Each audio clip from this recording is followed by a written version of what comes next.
Hey guys, so today we're gonna make a king cake. Sorry I didn't keep the volume on because I had my kids helping me. So I don't like to have them in the videos. So let's get on with the making of the king cake. If you don't know what a king cake is, it is a traditional dessert for Mardi Gras season. So right now I'm just warming up the water. You need to heat your water, get the mix and the yeast and the bag. This is if you're using this box brand called Ma and Paw Paws from New Orleans, and you just pour that mix in the bag. Obviously cut it open and the yeast, and you just pour that in the bag, and you're going to pour the softened butter, stick of butter, and an egg, and the warmed water. It's a cup of water. You'll pour it all in the bag, and then you're going to knead it. I should probably play some music or something in the background. I don't know if I can talk about every step. It was weird making a video without talking in it, but it was fun. So you just shake it around, shake it around. Now you're going to put the softened butter in the bag. Apparently I forgot what I was doing, which happens a lot, because I don't normally follow directions. I normally just cook. So 1 egg, a stick of butter, and warm water. Pour it all in the bag. Butter, egg, water. Bag. Pour it in. Egg. I'll let my son do that one. He likes to crack the eggs.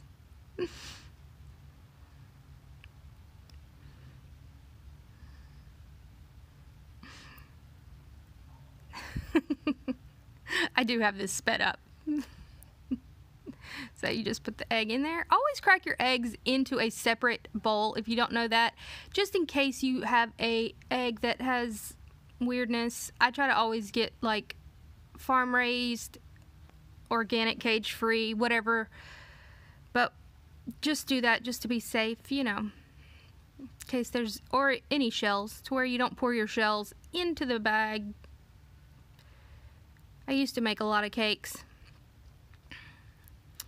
I actually didn't end up even using my mixer, although I have it out right there. I thought I was going to do that, but then I saw this instruction. I was like, I'll just use this one because it's easier, because not everybody has a mixer. So I wanted to see how it would come out without using the stand mixer. So you just need to just knead it a lot, especially if you're not using, you could just throw it all in that KitchenAid mixer. That would have been a lot easier, but I wanted to show y'all the easy way in case you didn't have one. But if you do, just throw all them ingredients in there. But you need to mix this up very good. So I was just mixing it, and then you just roll it just like you would if you were rolling dough. And then just keep mixing it.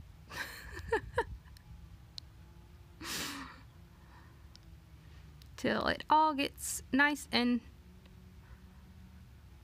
olive mixed.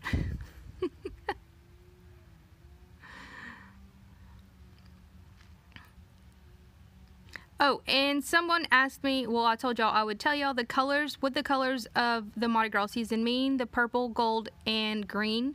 Purple means justice, green means faith, and the gold means power.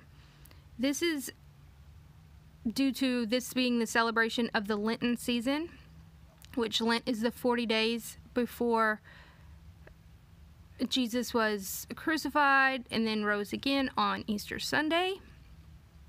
So now you're just going to get everything out of the bag. Turn on your oven to the lowest setting. Keep it on for just a little while, just to have a heated spot to put this on. So I used my little oven that I have, and I just turned that on for a little while. That way it had a warm spot to rise, because you need your yeast to rise.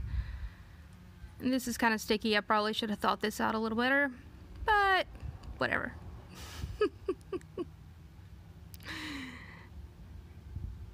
So you just get it all in the bowl without making too much of a mess. And then scrape out all of it out of the bag so you don't waste any of it. I just cut open the bag and then used a silicone spatula to get everything off of the sides of the bag. That way you didn't waste any of the mix. Now I have it all in a little ball type thing. And now you want to get a towel and moisten it. I just soaked it in water and then wring it out as good as possible. And then you're going to cover it. And then you're going to put it on the heated stove for 30 to 45 minutes for it to rise so it can double in size. Set the timer. It's just going to rise. All right, now you need some parchment paper and flour, and you're going to lightly dust it, or however you want. Just dust it. Flour's fun.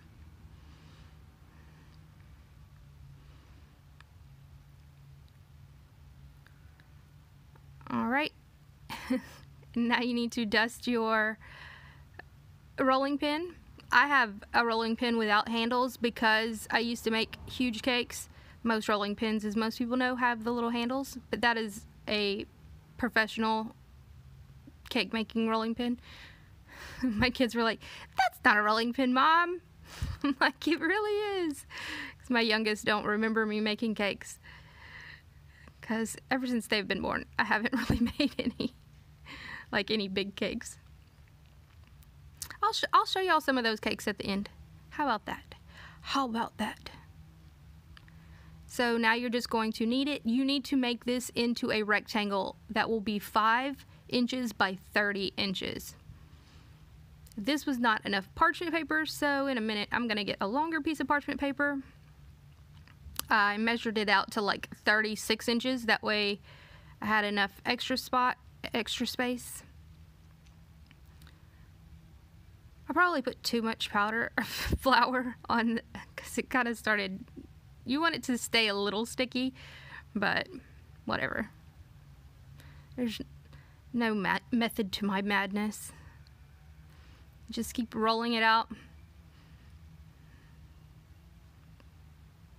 I didn't really read the directions that said 5 by 30. I was just thinking a rectangle, and then I reread it, and that's when I had to go get the extra parchment paper, because this, I don't know what I was doing.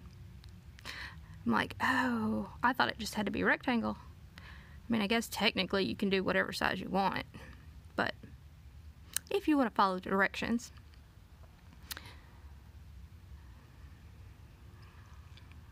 So right here, I measured out the 36 inches of parchment paper.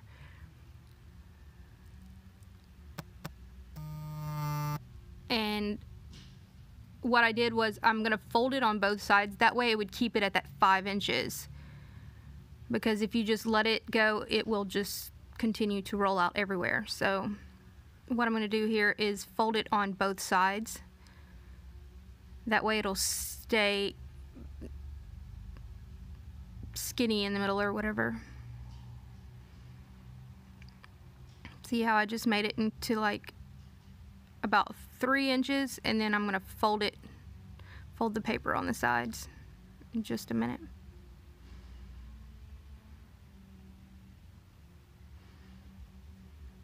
Come with me, then you'll see. I feel like singing the Willy Wonka song or something, or the Mardi Gras song. They're both copyrighted though, so I would play them. I think the Mardi Gras song would be perfect right now, but see, that's what, right here, I'm folding the paper over. That way it'll stay the 5 to 6 inches right here. This rolling pin really is amazing. I absolutely love this rolling pin because it doesn't leave any edges.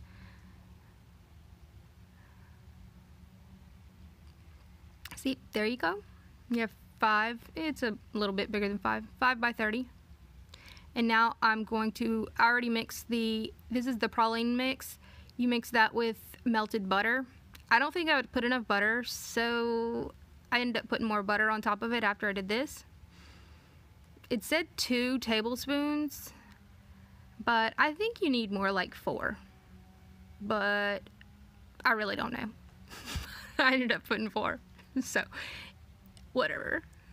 Not the healthiest thing. That's why it's called Fat Tuesday, which was yesterday. It was a lot of fun. It's fun though to make this.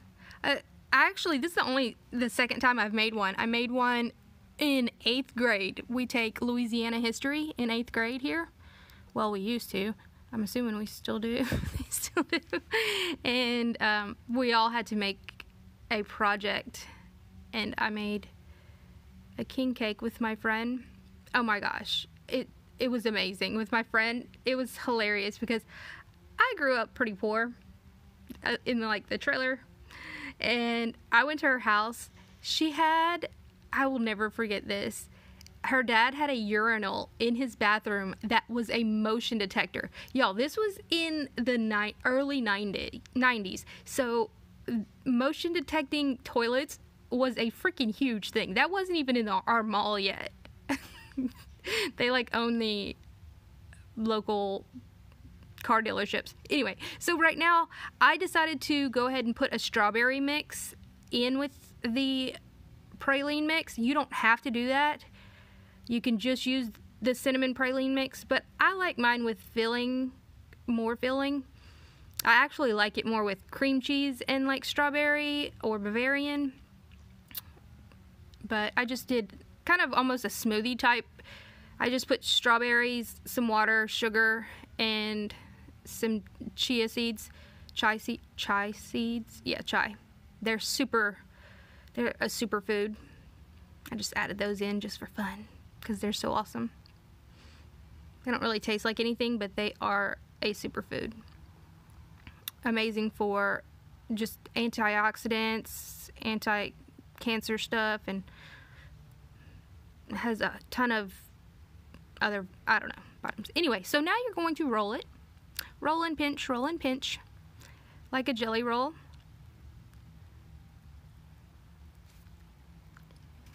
And I'm making kind of a mess right here because I put way too much in it, so I had to kind of clean that up. But don't worry, that's all part of cooking. You just make a mess. Roll and pinch, roll and pinch. Then you want to pinch the edges. I didn't pinch them good enough, but it's okay. It worked out good. So now what you're going to do is you're going to take this and you're going to put it on a cookie sheet. You see how my edges are still open? I didn't do a very good job there. But you're going to get a cookie sheet. I sprayed mine with some coconut oil, like the Pam stuff, but I use the coconut oil type to where it doesn't have that artificial weird flavor.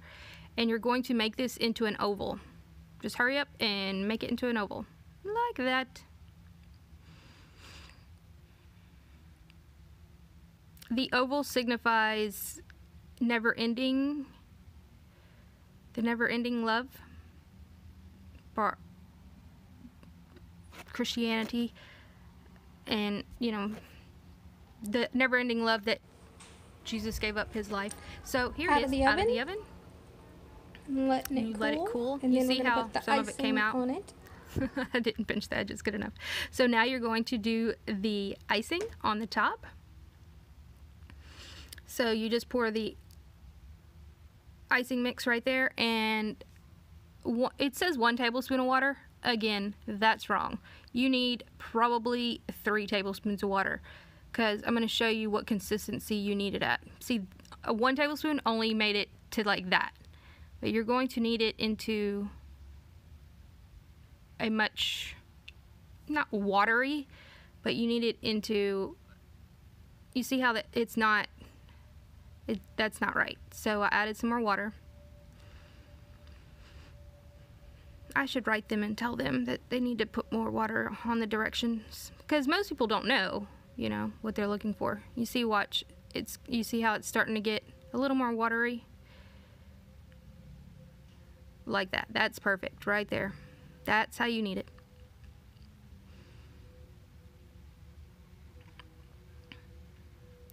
Then you're just going to pour it all over the cake.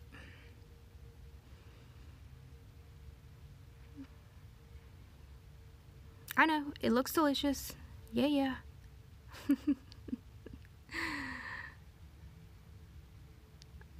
Put it all over. You want to just cover all the top. And then we're going to put the sprinkles on in just a second. Oh, and you have to put the baby in. The baby signifies Jesus' rebirth. I know it's kind of weird. You don't have to put the baby in, but the tradition is whoever gets this piece of cake with the baby in it has to buy the next king cake or make the next king cake. That's the little baby. I just put it right in there.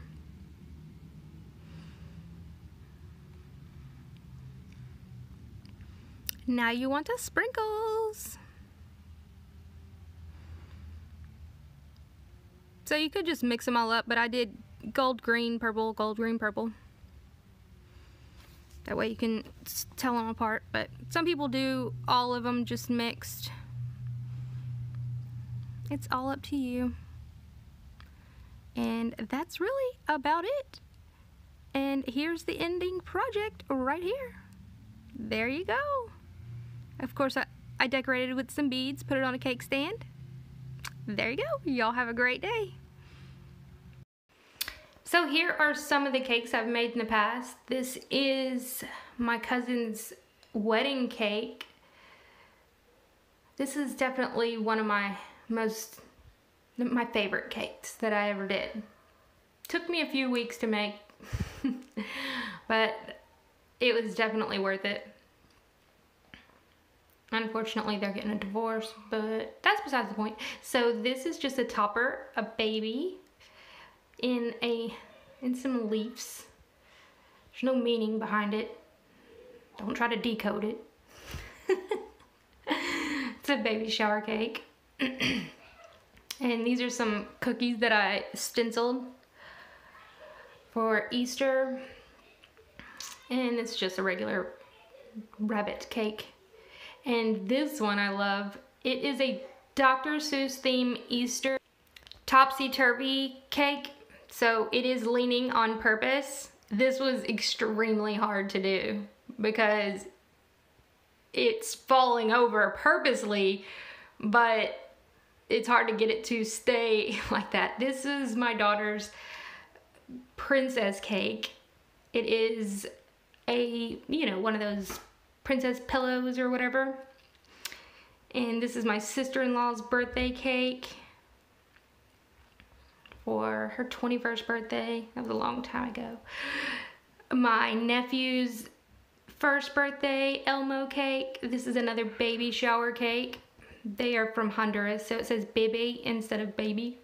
This was one of my best friend's 26th birthday, right before she got married. So it was kind of like a engagement party birthday with the high heel shoe and the zebra. And then this one is hilarious. It is a turkey cake. And I just posted it on Facebook and everybody was freaking out. They were like, oh my God, I don't think you cooked your turkey long enough. It's a cake. So then I did Thomas the Train for my other Honduran friend, actually, her son. He absolutely was obsessed with Thomas. So I made that. And this was for one of my other best friends that she had twins. And I made